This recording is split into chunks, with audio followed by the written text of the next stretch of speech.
ಈ ಸಮಾರಂಭಕ್ಕೆ ಈಗ ತಾನೇ ಆಗಮಿಸಿದಂತಹ ಮೊಹಮ್ಮದ್ ಮಸೂದ್ ಹಾಗೂ ಸನ್ಮಾನ್ಯ ಆರೋಗ್ಯ ಸಚಿವರಾದಂತಹ UT Khader, Haji Y Abdulla Kunhi, SM Rasheed Haji ಇವರಿಗೆ ಈ ಸಮಾರಂಭಕ್ಕೆ ತುಂಬು ಹೃದಯದ ಸ್ವಾಗತವನ್ನು ಕೋರುತ್ತಾ ಇದ್ದೇವೆ. ಇನ್ನು ಮುಂದೆ ನಮ್ಮ ಈ ಸಮಾರಂಭಕ್ಕೆ ಸಂಪೂರ್ಣವಾದ ಸಹಕಾರವನ್ನು ನೀಡಿದ ದಕ್ಷಿಣ ಕನ್ನಡ ಜಿಲ್ಲಾ ಉಸ್ತುವಾರಿ ಸಚಿವರಾದಂತಹ ಸನ್ಮಾನ್ಯ ಶ್ರೀ ಬಿ ರಮಾನಾಥ ರೈ ಈ ಸಮಾರಂಭಕ್ಕೆ ಶುಭವನ್ನು ಕೋರಲಿದ್ದಾರೆ. ಸನ್ಮಾನ್ಯ ಸಚಿವರನ್ನ ಆದರಪೂರ್ವಕ ಶುಭವನ್ನು ಕೋರಲು ಆಮಂತ್ರಿಸ್ತಾ ಇದ್ದೇವೆ.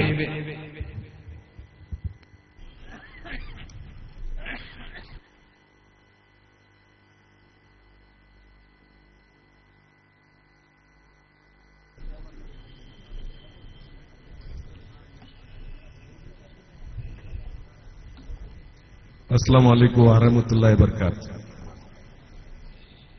ಪ್ರೀತಿಯ ಆತ್ಮೀಯ ಸಹೋದರರೇ, ಈ ಸಮಸ್ತ ಮಹಾಸಮ್ಮೇಳನದ ಸಭಾವೇದಿಕೆಯಲ್ಲಿ ಉಪಸ್ಥಿತರಿರ್ತಕ್ಕಂಥ ಮಂಗಳೂರಿನ ಕಾಜಿಯವರೇ, ಆತ್ಮೀಯರಾದ ಮಿತ್ತಬೈಲ್ ಉಸ್ತಾದ್ರವರೇ, ವೇದಿಕೆಯಲ್ಲಿ ಆಸೀನರಾಗಿರ್ತಕ್ಕಂಥ ಎಲ್ಲ ಉಸ್ತಾದರುಗಳೇ, ಸಾಮಾಜಿಕ ರಾಜಕೀಯ ಮುಖಂಡರುಗಳೇ, ಆತ್ಮೀಯ ಬಂಧುಗಳೇ, ಈ ಒಂದು ಮಹತ್ತರವಾದ ಮಹಾಸಮ್ಮೇಳನದಲ್ಲಿ ಜಿಲ್ಲಾ ಉಸ್ತುವಾರಿ ಸಚಿವನಾಗಿ ನನ್ನನ್ನು ಕೂಡ ಬಹಳ ಪ್ರೀತಿಯಿಂದ ಆತ್ಮೀಯತೆಯಿಂದ ಆಮಂತ್ರಣ ಕೊಟ್ಟು ನಮ್ಮನ್ನು ಸ್ವಾಗತ ಮಾಡಿದ್ದೀರಿ. ಉದ್ದೇಶ ಇಷ್ಟೇ, ಸಾಮಾಜಿಕ ಸಾಮರಸ್ಯದ ಅಗತ್ಯವನ್ನು ಮನಗೊಂಡು ನೀವು ನಮ್ಮನ್ನು ವೇದಿಕೆಗೆ ಆಹ್ವಾನಿಸಿದೆ. ನನಗೆ ಬಹಳ ಸಂತೋಷ ಆಗಿದೆ. ಸಮಾಜದಲ್ಲಿ ಬೇರೆ ಬೇರೆ ಜಾತಿ ಧರ್ಮ ಭಾಷೆ ಜನ ಇರಬಹುದು. ನಾವು ಅರ್ಜಿ ಹಾಕಿ ಇದೇ ಜಾತಿಯವನಾಗಿ ಇದೇ ಧರ್ಮದವಾಗಿ ಹುಟ್ಟಬೇಕು ಅಂತೇಳಿ ಅಪೇಕ್ಷೆ ಪಟ್ಟುಕೊಂಡು ನಾವು ಜನ್ಮಕ್ಕೆ ಬರಲಿಲ್ಲ. ದೇವರು ನಮಗೆ ಜನ್ಮ ಕೊಟ್ಟಿದ್ದಾನೆ. ನಾವು ದೇವರು ಜನ್ಮ ಕೊಟ್ಟಂತ ಯಾವ ಧರ್ಮ ಇರ್ಬೋದು, ಯಾವ ಭಾಷೆ ಇರ್ಬೋದು, ಯಾವ ಜಾತಿ ಇರ್ಬೋದು, ಆ ಜಾತಿ ಧರ್ಮದ ಧಾರ್ಮಿಕ ಚೌಕಟ್ಟನ್ನು ಅರ್ಥ ಮಾಡಿಕೊಂಡು ಬದುಕುವುದೇ ಧರ್ಮ. ನಾವು ಪರಧರ್ಮ ಸಹಿಷ್ಣುತೆಯನ್ನ ಆಧಾರವಾಗಿಟ್ಕೊಂಡು ಬದುಕಬೇಕಾದ ಅಗತ್ಯ ಇದೆ. ಸನಾತನ ಹಿಂದೂ ಧರ್ಮ ಪರಧರ್ಮ ಸಹಿಷ್ಣುತೆಯನ್ನ ಮಾಡಬೇಕು ಅಂತ ನಮಗೆ ಬೋಧನೆ ಮಾಡಿರ್ತಕ್ಕಂಥದ್ದು. ಯಾರು ಪರಧರ್ಮವನ್ನ ಗೌರವಿಸುವುದಿಲ್ಲ ಅವರು ನಿರ್ದಿಷ್ಟ ಧರ್ಮಕ್ಕೆ ಸೇರಿದಂತವನಾಗುವುದಿಲ್ಲ ಅನ್ನುವಂಥದ್ದು ನಾವು ತಿಳ್ಕೊಂಡಿರ್ತಕ್ಕಂಥದ್ದು. ಅಸಹಿಷ್ಣುತೆಯ ಕೇಳಿ ಬರ್ತಕ್ಕಂಥ ಈ ಕಾಲಘಟ್ಟದಲ್ಲಿ ಸಾಮಾಜಿಕ ಸಾಮರಸ್ಯದ ಅಗತ್ಯತೆಯನ್ನ ನಾವೆಲ್ಲರೂ ಕೂಡ ಮನಗಾಣಬೇಕಾಗಿದೆ. ರಾಷ್ಟ್ರದ ಭಾವೈಕ್ಯತೆಯನ್ನು ಉಳಿಸಿಕೊಂಡು, ರಾಷ್ಟ್ರ ಸಮಗ್ರತೆಯನ್ನು ಉಳಿಸಿಕೊಂಡು, ರಾಷ್ಟ್ರದ ಅಖಂಡತೆಯನ್ನು ಉಳಿಸಿಕೊಂಡು ಎಲ್ಲಾ ಜಾತಿ ನಮ್ಮ ಎಲ್ಲರೂ ಕೂಡ ಅಣ್ಣ ತಮ್ಮಂದಿರಂತೆ ಸಹೋದರರಂತೆ ಬಾಳಿ ಬದುಕತಕ್ಕಂಥ ಒಂದು ನಡವಳಿಕೆ ಮಾತು ಇರಲಿ ಅನ್ನುವಂಥ ಮಾತನ್ನು ಕೂಡ ಈ ಸಂದರ್ಭ ಹೇಳಲಿಕ್ಕೆ ನಾನು ಅಪೇಕ್ಷೆ ಪಡ್ತಾ ಇದ್ದೇನೆ. ಆನುವಂಶಿಕವಾಗಿ ಪರಂಪರಾಗತವಾಗಿ ನಮ್ಮ ಜಿಲ್ಲೆಯಲ್ಲಿ ಸಾಮಾಜಿಕ ಸಾಮರಸ್ಯ ನಡೆಕೊಂಡಂತಹ ದಾರಿಯನ್ನು ನಾವು ಮತ್ತೆ ಪುನರುತ್ಥಾನ ಮಾಡತಕ್ಕಂಥ ಅಗತ್ಯ ಇದೆ. ಎಲ್ಲೋ ಒಂದು ಕಡೆ ಕವಲು ಹೊಡೆದು ದಾರಿ ತಪ್ಪತಕ್ಕಂಥದ್ದಕ್ಕೆ ಕೆಲವು ಜನ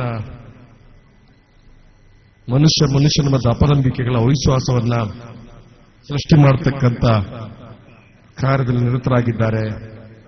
ಬಹುಶಃ ನಾವು ಒಂದು ಮಾತನ್ನು ತಿಳ್ಕೊಳ್ಬೇಕಾಗಿದೆ.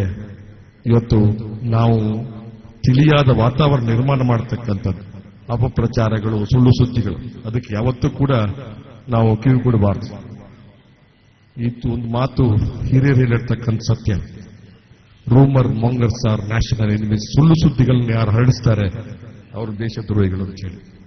ಅದು ಎಲ್ಲ ಸಮಾಜದಲ್ಲಿ ಇದ್ದಾರೆ. ಸುಳ್ಳು ಸುದ್ದಿಗಳನ್ನ ಹರಡಿಸಿ ಮನುಷ್ಯನ ಅಪನಂಬಿಕೆಗಳ ಅವಿಶ್ವಾಸವನ್ನು ಸೃಷ್ಟಿ ಮಾಡತಕ್ಕಂಥ ಜನ ನಮ್ಮ ಸಮಾಜದಲ್ಲಿದ್ದಾರೆ. ನಾವೆಲ್ಲರೂ ಕೂಡ ಎಲ್ಲ ಭಾಷೆ, ಬಹುಶಃ ನನಗೂ ಕೂಡ ಜಿಲ್ಲಾ ಉಸ್ತುವಾರಿ ಸಚಿವನಾಗಿ ನನಗೂ ಕೂಡ ಒಂದು ಕರ್ತವ್ಯ ಇದೆ. ನಾನು ಕರ್ತವ್ಯದಲ್ಲಿ ಖಂಡಿತ ಲೋಪ ಮಾಡುವಂತನ್ನ ಅಲ್ಲ. ನನ್ನ ವಿದ್ಯಾರ್ಥಿಸಿಯಿಂದ ನಾನು ನಡ್ಕೊಂಡು ಬಂದಂತ ದಾರಿ. ಬಹುಶಃ ವೇದಿಕೆಯಲ್ಲಿ ನಿಂತ್ಕೊಂಡು ನಾವು ಸೌಹಾರ್ದದ ಬಗ್ಗೆ, ಸಾಮರಸ್ಯದ ಬಗ್ಗೆ ಗಂಟೆಗಟ್ಟಲೆ ಪುಗ್ಗಾನುಪುಗ್ಗವಾಗಿ ಭಾಷಣ ಮಾಡಬಹುದು. ಆದರೆ ಅದಕ್ಕೆ ಹೆಚ್ಚು ಮಹತ್ವ ಇಲ್ಲ. ನಮ್ಮ ನಡವಳಿಕೆಗೆ ಹೆಚ್ಚು ಮಹತ್ವ ಇದೆ. ನಾನು ರಮನಾತ್ರಯಾಗಿ ರಾಜ್ಯಕ್ಕೆ ಬದುಕಿನಲ್ಲಿ ಇತರ ಧರ್ಮದ, ಇತರ ಜಾತಿ, ಇತರ ಭಾಷೆಯ ಜನರನ್ನು ಎಷ್ಟು ಮಟ್ಟದಲ್ಲಿ ಗೌರವಿಸ್ತಾನೆ ಅಂತಕ್ಕಂಥ ಗೌರವ ತರ್ತದೆ ಅಂತ ಹೇಳ್ತಕ್ಕ ನಂಬಿಕೆ ನನ್ನದು. ಆ ಒಂದು ದೃಷ್ಟಿಯಲ್ಲಿ ನಾನು ಈ ಸಮಾಜದಲ್ಲಿ ಹುಟ್ಟಿನಿಂದ ಇಲ್ಲಿವರೆಗೆ ಎಲ್ಲಾ ಜಾತಿ, ಎಲ್ಲಾ ಧರ್ಮದ, ಎಲ್ಲಾ ಭಾಷೆಯ ಜನರು ಅದು ನಾನು ಸಹೋದರ ಅಂತಕ್ಕಂಥ ಭಾವನೆಯಿಂದ ನನ್ನ ನಡವಳಿಕೆಯನ್ನು ಮಾಡಿದ್ದೇನೆ. ಅದು ಎಷ್ಟು ಜನ ಒಪ್ಪಿದ್ದಾರೆ ಬಿಟ್ಟಿದ್ದಾರೆ ಅನ್ಬೇಕಾಗಿಲ್ಲ. ನಾನು ದೇವರಿಗೆ ಮೆಚ್ಚುವಂತ ಕೆಲಸವನ್ನ, ಮಾನವ ಧರ್ಮ ಅದು ಮಹತ್ತರವಾದನ್ನು ಅಂತ ಹೇಳ್ತಕ್ಕಂಥದ್ದು ನಾನು ನಂಬಿಕೊಂಡು ಬಂದಿರತಕ್ಕಂಥದ್ದು ಅಂತ ಹೇಳ್ತಾರೆ. ಅದನ್ನ ಉಳಿಸಿಕೊಳ್ಳುವಲ್ಲಿ ನಾವು ನೀವು ಒಟ್ಟಿಗೆ ಶ್ರಮಿಸೋಣ ಅಂತಕ್ಕಂಥ ಮಾತನ್ನು ಈ ಸಂದರ್ಭ ಹೇಳ್ತಾ, ಅಲ್ಲಾಹು ನಿಮಗೆಲ್ಲ ಒಳ್ಳೇದು ಮಾಡಲಿ. ನಾನು ಒಂದು ಮಾತನ್ನು ಹೇಳ್ತೇನೆ, ಇವತ್ತು ಎಲ್ಲಾ ಜಾತಿ, ಎಲ್ಲಾ ಧರ್ಮದ, ಎಲ್ಲಾ ಜನರಲ್ಲಿ ಆ ಮನಸ್ಸಿನಲ್ಲಿ ದ್ವೇಷವನ್ನ ಹಂಚುವಂತ ಮನಸ್ಸು ಯಾರಿಗೆ ಕೊಡಬೇಡ ದೇವರೇ. ಅಲ್ಲಾಹುವೇ ಎಲ್ಲರಿಗೂ ಪ್ರೀತಿಯನ್ನು ಕೊಡ್ತಕ್ಕಂಥ ಮನಸ್ಸನ್ನು ಕೊಡು. ನಾವು ಪ್ರಾರ್ಥನೆ ಇಷ್ಟೇ ಮಾಡುದು, ನಾವು ದುವಾ ಇಷ್ಟೇ ಮಾಡುದು, ಎಲ್ಲರ ಮನಸ್ಸಿಗೆ ಪ್ರೀತಿಯನ್ನು ಹಂಚತಕ್ಕ ಮನಸ್ಸನ್ನು ಕೊಡು ದೇವರೇ. ದ್ವೇಷವನ್ನು ಕೊಡ್ತಕ್ಕಂಥ ಮನಸ್ಸನ್ನು ಯಾರಿಗೂ ಕೊಡಬೇಡ. ದ್ವೇಷದಿಂದ ಯಾರೊಬ್ಬನು ಸೋಲಿಸಲಿಕ್ಕೆ ಆಗುವುದಿಲ್ಲ.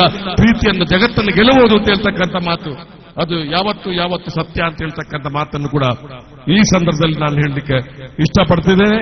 ನಿಮ್ಗೆಲ್ಲಿ ದೇವರು ಒಳ್ಳೇದು ಮಾಡಲಿ. ಮುಂದಿನ ದಿವಸಗಳು ಒಳ್ಳೆಯ ದಿವಸಗಳಾಗಲಿ, ಮುಂದಿನ ದಿನ ಸುಂದರ ದಿವಸ ಆಗಲಿ, ಮುಂದಿನ ದಿನ ಸಾಮರಸ್ಯಗಳಾಗಲಿ, ಮುಂದಿನ ದಿನ ಬಲಿಷ್ಠ ಭಾವೈಕ್ಯ ದಿನಗಳಾಗಲಿ ಅನ್ನುವಂತ ಮಾತನ್ನು ಹೇಳ್ತಾ ನನ್ನೊಂದು ಎರಡು ಮಾತಿಗೆ ವಿರಾಮವನ್ನು ಆಡ್ತೇನೆ. ವಾಕರ್ತವನ ಅಲ್ಹಮ್ದುಲಿಲ್ಲಾಹಿ ರಬ್ಬಿಲ್ ಆಲಮೀನ್. ನಮಸ್ಕಾರ, ನಮಸ್ಕಾರ, ನಮಸ್ಕಾರ.